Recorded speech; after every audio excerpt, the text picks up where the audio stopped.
आग इतनी शदीद थी कि तपिश मीलों दूर तक महसूस हो रही थी और बुलंद इतनी कि पहाड़ की चोटी जैसी ऊंचाई पर भी उड़ता परिंदा झुलस कर गिर जाता।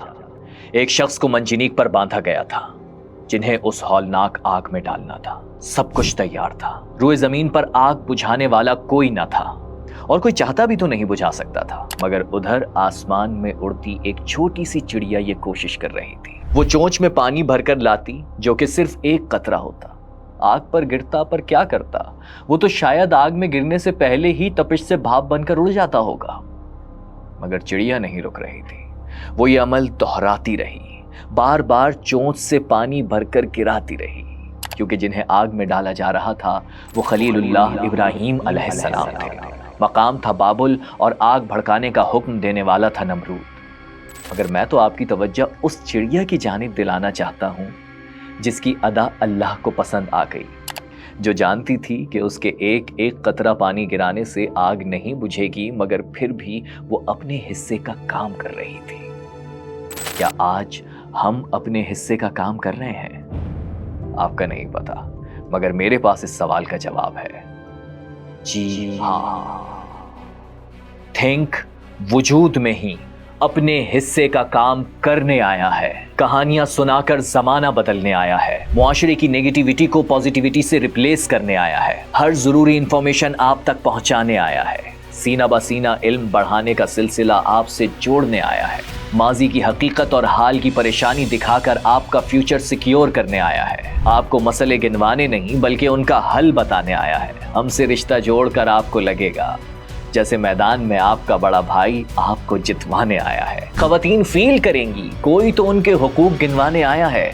जेंजी भी कहेंगे अब मार्केट में उनके लिए आइटम आया है। आपको पता है आपका भाई यार आप में से ही है, तभी तो टीवी की फेक दुनिया छोड़कर आपसे रिश्ता जोड़ा है। आप भी साथ निभाओ, सब्सक्राइब करो और सबसे करवाओ।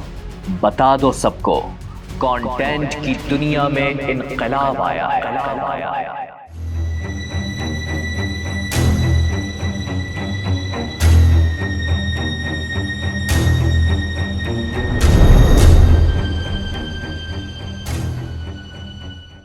चलिए आज आपसे शेयर करता हूं अपनी लाइफ की स्टोरी कि वो लड़का जो मेडिकल स्टोर के बाहर झाड़ू लगाया करता था, उसके अल्फाज आज लाखों करोड़ों कानों तक कैसे पहुंच रहे हैं। मेरी जिंदगी का वाय क्या था। हमने चैनल का नाम थिंक कैसे और क्यों रखा। इसमें आई को रिप्लेस करके वाई क्यों लिखा। मैं टीवी चैनल वाली ड्रामेबाजी नहीं करूंगा, बोल के लब आजाद हैं तेरे। ओ भाई, बोलना अगला स्टेप है, उससे पहले सोच लो कि बोलना क्या है। कुछ भी ये वाला सीन नहीं चलेगा। बात होगी डंके की चोट पर, और चोट लगने पर थोड़ा सा दर्द तो होगा यार, मगर यकीन करें मकसद दर्द पहुंचाना नहीं, दर्द पर मरहम रखना है, मुआशरा संवारना है। आपने इससे पहले मेरी जितनी डॉक्यूमेंट्रीज या पॉडकास्ट देखी हैं वो मेरा बोलना नहीं, वो मेरी सोच है, क्योंकि मैं जो सोचता हूं वो मैं बोलता हूं। सोच ये कैसे आती है? आई को वाई से रिप्लेस करके। तो क्या है ये वाई, ये समझना बहुत जरूरी है दोस्त, इसे हल्का मत लेना। अगर तुम्हें तुम्हारा वाई मिल जाए तो तुम्हारी जिंदगी बदल जाएगी। सिर्फ तुम्हारी नहीं बल्कि तुम अपने साथ अपने खानदान की जिंदगी, अपना मोहल्ला, शहर, मुल्क, पूरी कौम बदल सकते हो अगर तुम्हें तुम्हारा वाई पता हो। एक जर्मन फिलोसोफर फ्रीडरिक नीशे ने कहा था, he who has a why to live can bear almost any how. तो क्या है ये वाई? थोड़ा सा गौर करो तो समझ आएगा। दरअसल इसी वाई की तलाश में तुम दुनिया में आए। इसी वाय के पीछे है जन्नत भी और दोज़ख भी। एक वाय के लिए ही तो पैगंबर आए। इसी वाय के लिए इब्राहिम बुत शिकन कहलाए। एक वाय ही की खातिर हुसैन ने सर कटा दिया। बैत न की यजीद की, उम्मत को हक का सबक याद करा दिया। एक वाय के लिए उस्मान सल्तनत बना गया। मुस्लिम की सरजमीन मगरिब से हिंद तक फैला गया। एक वाय ही तो था जो अय्यूबी फातेह कुद्स कहलाया। एक वाय पर ही तो कायद ने तुम्हें ये वतन दिलाया। मगर आज ये वाय कहीं खो गया है। जिंदगी का मकसद सो गया है। क्यों आज मुल्क की तरक्की से हमें सरोकार नहीं? क्यों आज मुआशरा बदलने को हम तैयार नहीं? याद रखिए, जिंदगी बहुत कीमती है क्योंकि ये एक बार ही मिलती है, मगर बेमकसद जिंदगी की कोई वैल्यू नहीं होती। अगर आप वोट डालने से पहले पूछते नहीं वाई और सिर्फ एक बिरयानी की थैली पर वोट डाल देते हैं तो आपने खुद को डीवैल्यू करके अपने और अपने मुल्क के साथ नाइंसाफी की है।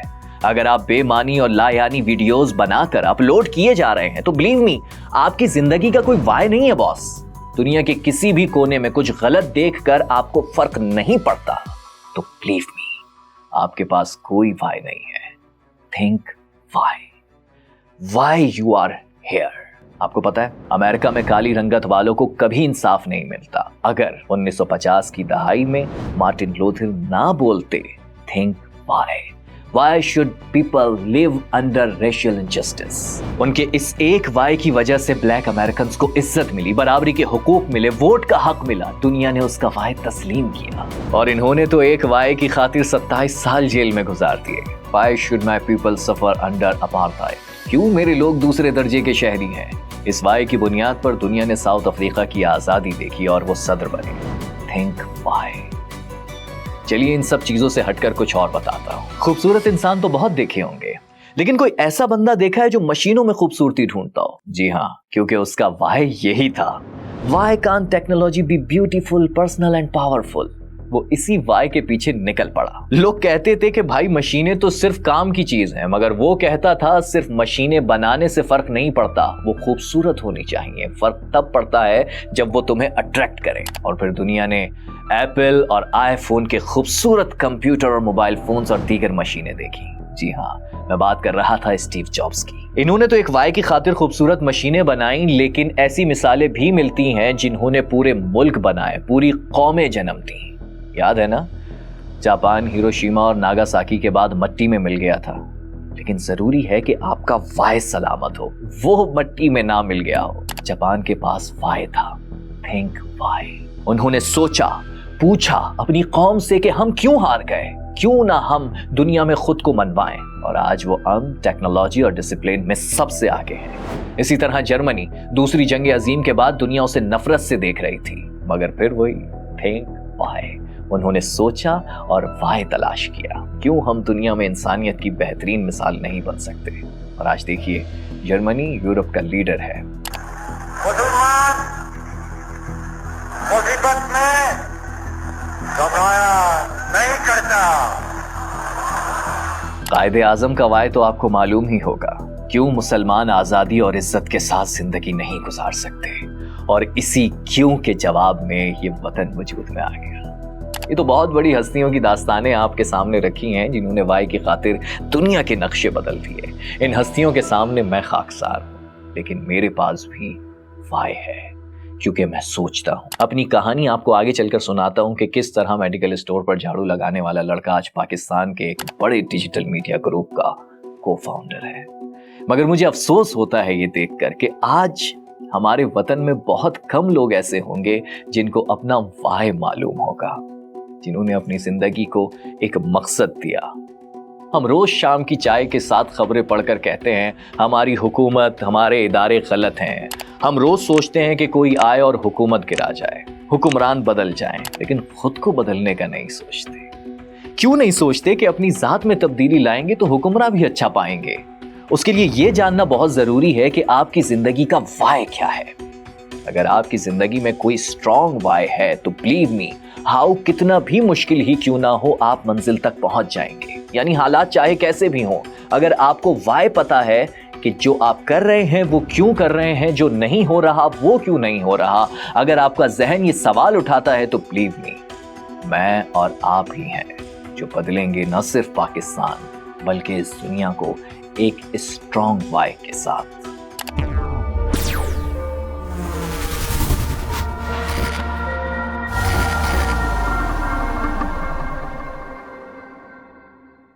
सुनिए जरा गौर से, हमारे चैनल की लोगो आईडी भी बामकसद है। यहां आपको कुछ भी बेमकसद नहीं मिलेगा। रिवाइंड करके दोबारा सुने और गौर करें इसके म्यूजिक पर। म्यूजिक की एक लैंग्वेज होती है बॉस, जो बता रहा है कि किस तरह की स्टोरीज थिंक पर आने वाली हैं। जो लोग समझ गए हैं वो कमेंट सेक्शन में जरूर बताएं कि उन्होंने क्या समझा। इसके तब्दील होते कलर्स, स्पार्क और इफेक्ट्स सिर्फ अट्रैक्शन के लिए नहीं है, बल्कि इन सब के पीछे भी एक वाई है। ये सब चीजें किस बात का इशारा करती हैं, जो समझ गए हैं वो कमेंट्स करके बताएं। जिसने दुरुस्त जवाब दिया उसमें से 3 लोगों को पाकिस्तानी ब्रांड बूस्ट की तरफ से थिंक प्रोवाइड करेगा स्मार्ट वॉच, हेडफोन्स या पावर बैंक। थिंक की टीम ने हर चीज पर इतना डिटेल वर्क किया है कि इब्तिदा में ही काफी ब्रांड्स हमारे स्पॉन्सर बनने को तैयार हो गए हैं। आप भी कह रहे होंगे बस करो यार, लेकिन मैं आपसे कहता हूं कि वाकई बस करो, मेरे व्यूवर ज्यादातर स्टूडेंट्स और दफातर जाने वाले लोग हैं, उनके लिए बेहतरीन ऑप्शन है बस करो, क्योंकि बस करो दे रहा है B2B सर्विसेज, यानी इनफरादी नहीं बल्कि इदारों को ट्रांसपोर्ट सर्विस फराहम कर रहा है। रोजाना 6000 खवातीन और 5500 बच्चे यानी 12000 के करीब बुकिंग्स हो रही हैं। बस करो में मिलती है इन राइड इंश्योरेंस, लाइफ ट्रैकिंग और बर वक्त ट्रांसपोर्टेशन, जिससे इदारे मुस्तफीद हो रहे हैं। इससे मुतालिक आपके जो भी सवालात हैं उनके जवाबात आपको डिस्क्रिप्शन में दिए गए लिंक में मिल जाएंगे, मगर उन सवालों के जवाब मैं दूंगा जो आपके जहन में मेरे मुतालिक आ रहे हैं कि मौज़म ने इतनी तेज रफ्तार से अपना ट्रैक क्यों बदल लिया। उसके पीछे भी एक वाय है। मौज़म जो चैनल ला रहा है उसमें कितनी चांद है, इस बात का अंदाजा आप ऐसे लगा लें कि थिंक पाकिस्तान का वो वाहिद डिजिटल मीडिया ग्रुप है जो न सिर्फ आपकी कहानियां सुनाएगा बल्कि आपको मसलों का हल भी बताएगा। और थिंक अकेला नहीं है बॉस। थिंक के कौन कौन से चैनल आ रहे हैं ये बताने से पहले आपको अपनी कहानी सुनाता हूं, जिससे आप समझ सकेंगे कि कंटेंट क्रिएटर बनने के लिए आपके पास क्या चीज नहीं होनी चाहिए और क्या होना चाहिए। सिर्फ फेसबुक प्रोफाइल पर डिजिटल क्रिएटर लिखने से कुछ नहीं होता भाई। खैर, मुझे आज भी याद है वो बच्चा जो खिलौनों को स्क्रू ड्राइवर से खोलकर उनकी मोटर्स निकाल लिया करता था और 2-3 खिलौनों को आपस में जोड़कर कुछ नया करने की कोशिश में लगा रहता था। कभी कोई इनोवेशन तो कभी कोई। अच्छा, यहाँ मजे की बात, अक्सर वालिदैन बच्चों को टोकते हैं कि खिलौनों को मत खोलो, उसे खराब मत करो। ना, बिल्कुल गलत। आप ये सोचिए कि उस वक्त आपके बच्चे का सबकॉन्शियस माइंड एक्टिव हुआ है और वो कुछ नया करने की कोशिश कर रहा है। अगर आपने उसको रोक दिया तो उसके ब्रेन से ये मैसेज दोबारा नहीं मिलेगा, क्योंकि दिमाग के जिस हिस्से से उसे ये मैसेज रिसीव हुआ था यानी सबकॉन्शियस माइंड, वहीं तो उसके beliefs, habits, emotions, values, protective reactions, long term memory, imagination, intuition मौजूद होता है। दरअसल उस वक्त आपने अपने बच्चे को नहीं रोका बल्कि उसकी क्रिएटिविटी को जिंदगी भर के लिए रोक दिया है भाई। जो स्पार्क उसके जहन में फर्स्ट टाइम रिसीव हुआ था वो रिपीट होने से मोहतात हो जाएगा आपकी डांट और आपकी वार्निंग्स की वजह से। लेकिन अल्हम्दुलिल्लाह मेरे वालिदैन ने इस स्पार्क से मेरा ब्रेन रोशन होने दिया। हाँ, खिलौने खोलने वाला बच्चा मैं ही था। ये बात और है कि जैसे हमारा कल्चर है, मैट्रिक से पहले ही बच्चे से पूछना शुरू कर दिया जाता है कि तुम बड़े होकर क्या बनोगे। तो इलेक्ट्रॉनिक आइटम से जुड़े रुझानात को समझते हुए मुझे भी लगा कि मैं तो शायद एक इंजीनियर बन सकता हूँ। ख्यालों में भी नहीं सोचा था कि मैं एक कंटेंट क्रिएटर बन सकता हूँ, ज़माना बदलने का सोच सकता हूँ, एक बड़े डिजिटल मीडिया ग्रुप थिंक का को फाउंडर बन सकता हूँ। याद रखिए, जिस रास्ते पर आपका फ्यूचर नहीं है वो आपको आगे बंद मिलेगा। मेरे साथ भी यही हुआ। 11वीं जमात में मैथ्स और फिजिक्स ने जो चोट पहुंचाई उसका दर्द आज भी फील होता है। अब इसे मेरी नाअहली समझिए या वो नाकामी जो आपको कामयाबी की तरफ ले जाने का बाइस बनती है। इंजीनियरिंग से दिल खट्टा हुआ तो कॉमेडियन हनीफ राजा के दर पर बैठ गया। हाँ, वो हमारे मोहल्ले में ही रहा करते थे, उनके बेटे के साथ क्रिकेट खेला करता था मैं। तो रिक्वेस्ट की कि भाई अपने पापा से कहकर मुझे भी ARY पर चांस दिलवा दो, मगर दाल नहीं गल रही थी। तो फिर मैंने क्या किया कि प्रैंक की छोटी छोटी कॉमेडी स्क्रिप्ट्स लिख कर ले गया। ये सुना है ना, काबिल बनो कामयाबी खुद पीछे भागेगी।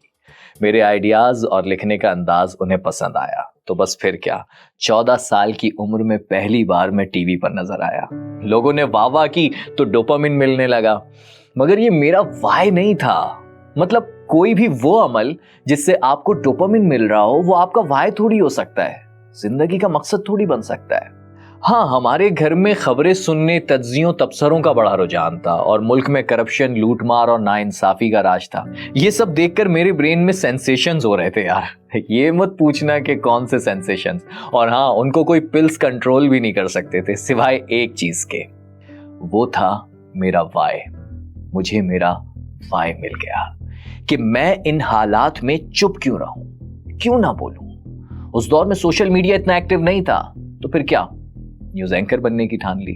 याद रखो, आपकी सोच, आपका वाई आपकी जिंदगी का मकसद होता है।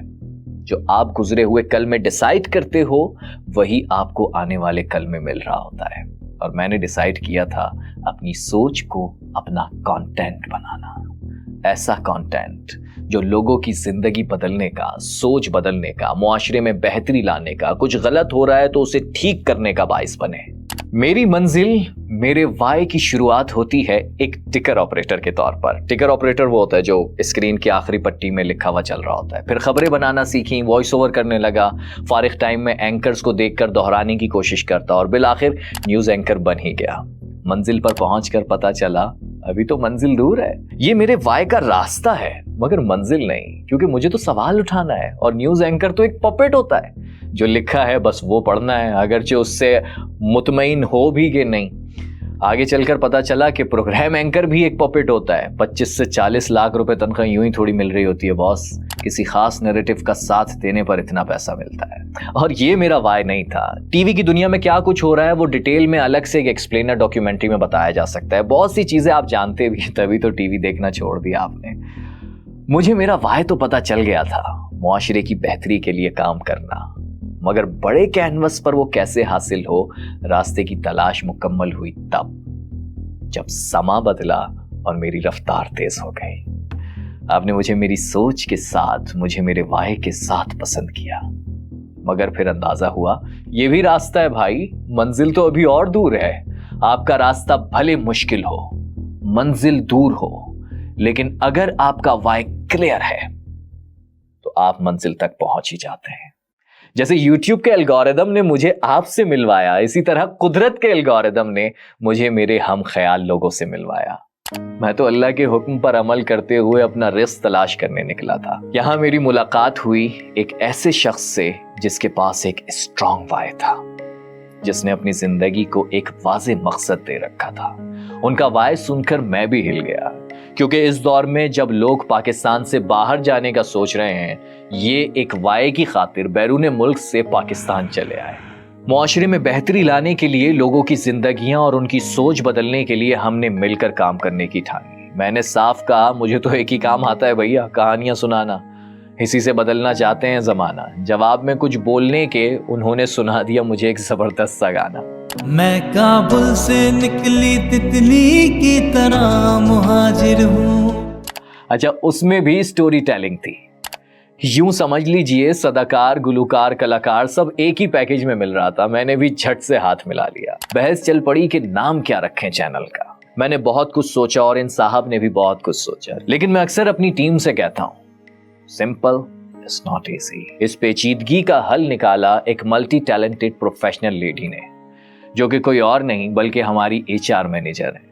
उन्होंने बड़ी महारत से थिंक में आई को रिप्लेस करके वाई की जगह बनाई और वो नाम सजेस्ट कर दिया जो ना सिर्फ हमारी जिंदगी का मकसद है, बल्कि जिस प्लेटफॉर्म के जरिए हम आपकी और आने वाली नस्लों को अच्छा कंटेंट देना चाहते हैं, मुआशरा बदलना चाहते हैं, उसका मकसद है। अलबत्ता उसकी टैगलाइन भी इन्होंने ही सजेस्ट की, अनरेवलिंग द वाई।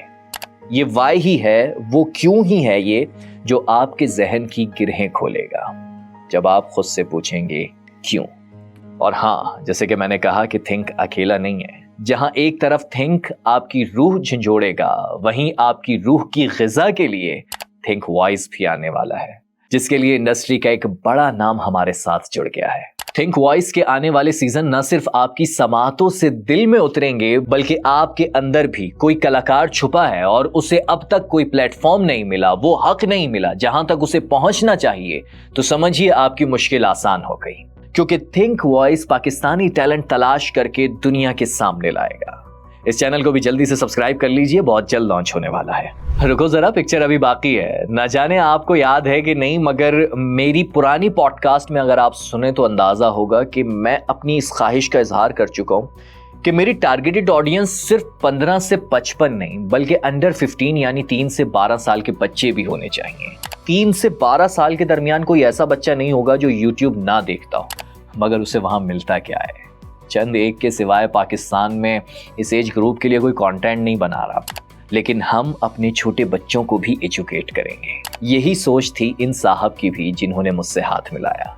इसीलिए उन्होंने थिंक किड्स पर भी यूनिक कंटेंट बनाने का फैसला किया। अच्छा, अब होता यह है कि इस एज ग्रुप के बच्चे अपने माँ बाप से जबरदस्ती मोबाइल मांगते हैं, रोते हैं, और माँ बाप नहीं चाहते कि उनका बच्चा कोई उल्टा सीधा कंटेंट देखे। लेकिन हम वो कंटेंट बनाएंगे कि आप खुद अपने बच्चे को वो दिखाना पसंद करेंगे। क्योंकि देखो यार, मोबाइल तो किसी ना किसी तरह उसके हाथ में आ ही रहा है, तो बजाय फैमिली व्लॉगिंग देखकर वो अपना दिमाग खराब करे, उसे आप थिंक किड्स दिखा सकते हैं। उसे भी सब्सक्राइब कर लीजिए। तो जरूरी है कि आपके अंदर एक सोच पैदा हो, क्योंकि सोच ही होती है जो पैदा करती है सवाल। सवाल वो जो आपको रोक दे गलत राह जाने से, सवाल वो जिससे आप चल पड़े सही राह पर, सवाल वो जो बदल दे आपकी सोच, सवाल वो जो दिखाए आपको नया रास्ता, सवाल वो जो रहनुमा बनकर मंजिल तक ले जाए, सवाल वो जो ले आए आपको इनकलाब की तरफ, सवाल वो जिससे जालिम भी घबरा जाए, सवाल वो जो नया चिराग जलाए, नई उम्मीद, नया मकसद लाए। Wait for the next video. अगली वीडियो देखकर आप हिल जाएंगे। Good bye.